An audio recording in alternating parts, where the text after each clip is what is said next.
Hey guys, and welcome back to the channel. We're doing a quick movie review from 2020. We have on Netflix The Old Guard, which is a sci-fi action movie, kind of like a superhero stuff in a little bit of way, but not really.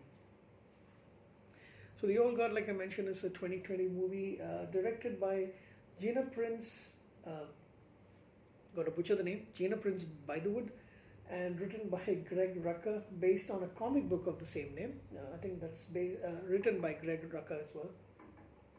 Movie stars Charlize Theron and a host of actors who I do not know. I've never seen them before in my life. But yeah, sorry, you do also have a supporting role by Chiwetel Ejiofor. So the movie is basically about these four immortals. They're mercenaries. They do jobs military style action. I'm sorry, military style killings and all that stuff. They're basically mercenaries for hire. So they get hired by governments, the CIA, etc., etc. Charlize Theron plays the oldest of the. She's been there for several centuries. She's been alive for several centuries. She cannot die if she gets injured or shot or stabbed. Her wounds heal, and she becomes comes back to normal. The other three are all men, and two of them are in a homosexual relationship as well. So, in the beginning of the movie, we see them being hired by Chiwetel Ejiofor's character, who plays the name is James Copley, who's a former CIA agent, and he's grieving for his loss of his wife from ALS. He hires them to basically hunt down this group of men in South Sudan. They're trying to do some kind of they're kidnapping girls for the slave market. They go there.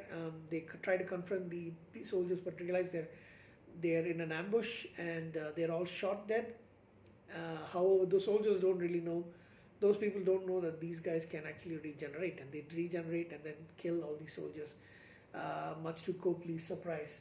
So now Copley goes to the head of a pharmaceutical giant by the name of Stephen Merrick, and Merrick Incorporated or something like that is the name of the pharmaceutical giants.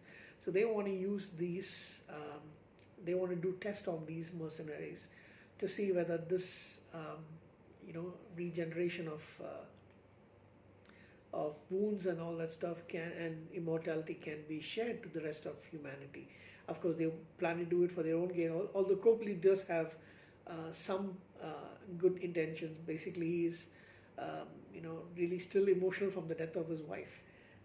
In the meantime, they also run into this young Marine name of Nile. She gets shot.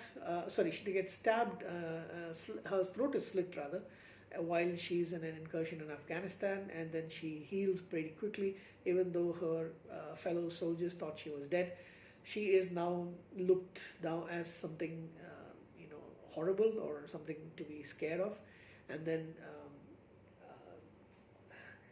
Andy, who's basically the character played by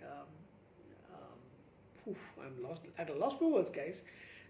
By Charlize Theron, she goes in and takes her in and convinces her that her place, because this is a very unique situation and there's only the five of them that they know of. She does tell her later on about previous member of the two previous members of the group. One who was very close to Andy, and she was thought to be a witch in ancient times, and they basically buried her under the ocean in a iron casket with water that can seep in. So it's a horrible situation because she basically drowns, comes back to life, suffers all over again, drowns, comes back to life. So it can actually drive somebody insane.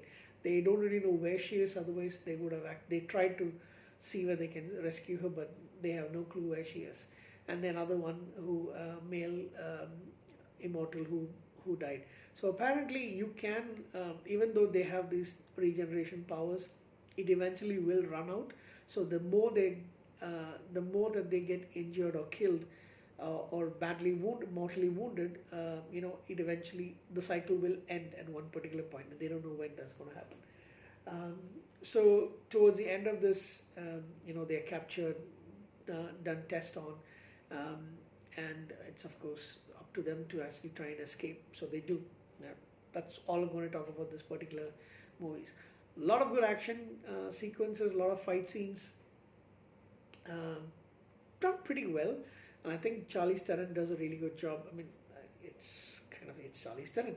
It's not only she beautiful, she can really act. So she does a really fantastic job. That's all really I have to say about this movie. Wasn't really impressed by anything else. I did have a little bit of high hopes when I got into the movie, but I think overall it's just like a one-time watch kind of a movie, and it is something I don't really see myself. I didn't get excited watching it, and I don't really see myself coming back and watching it anytime soon. I'm going to give it a 6.5 out of 10, basically because I enjoyed the action scenes, and that's about it. Thank you, guys.